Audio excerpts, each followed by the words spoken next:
Hello guys, my name is Madhur and welcome to my channel. This is the 7th tutorial in the series of tutorials on shell programming. In this tutorial, we'll first check out the cp command.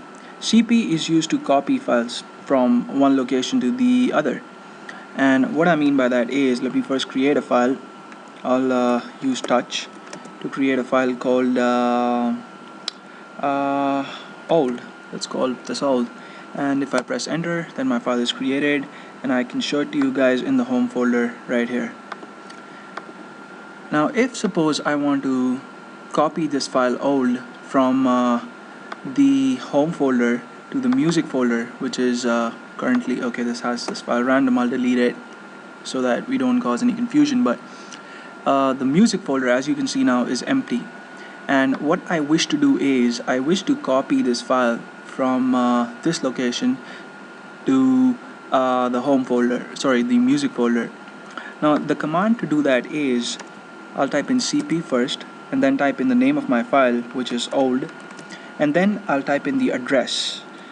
Now I'll first have to type in music, since that is the directory in which I want to create a copy, and then I'll put in the slash, and then I'll type in a name for my file, and in the music folder we'll call it old underscore music.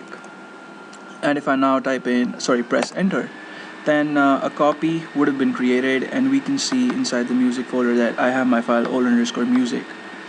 Now cp is different from mv. Don't confuse the two commands. Mv, when you rename a file, another copy of a file is not created. So if I would have used mv here instead of cp, then this file wouldn't have existed here. Instead, another file of the name old underscore music would have existed in the music folder, and this file would have been erased. So that's the difference between mv and cp. I don't think I have to elaborate further on that.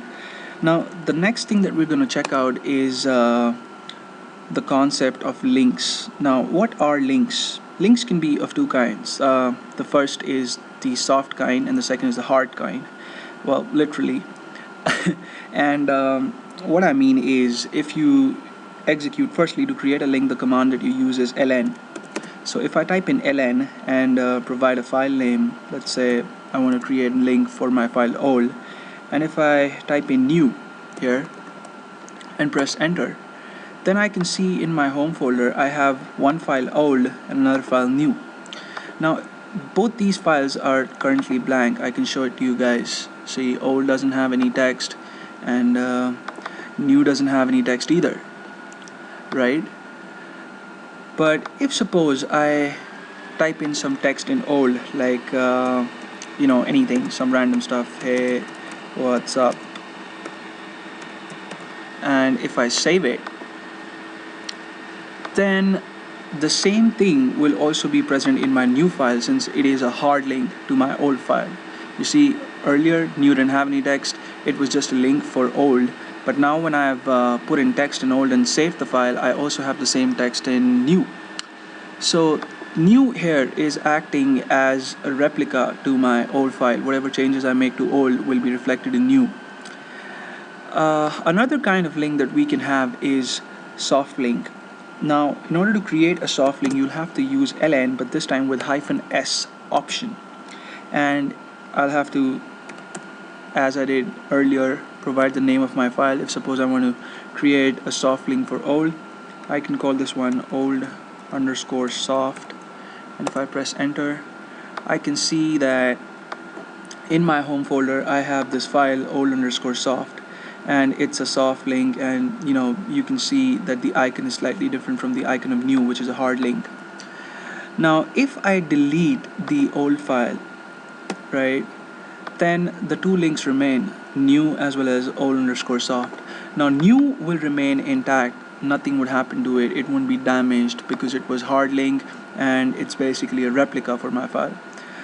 But old underscore soft, since it is a soft link, if I try to open it, the system tells me that the link cannot be used because its target old doesn't exist and it's broken, so I'll have to move it to trash.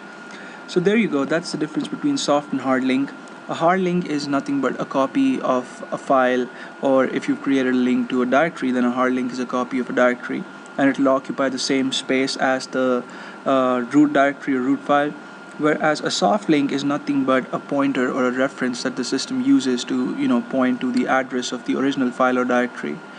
So links will prove to be very handy as we move along the course. For now, that's it. That's all I wanted to talk about.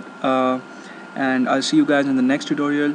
We'll be checking out another really very important command, the ls command. So stick with me, and thank you for watching this one. Subscribe to my channel.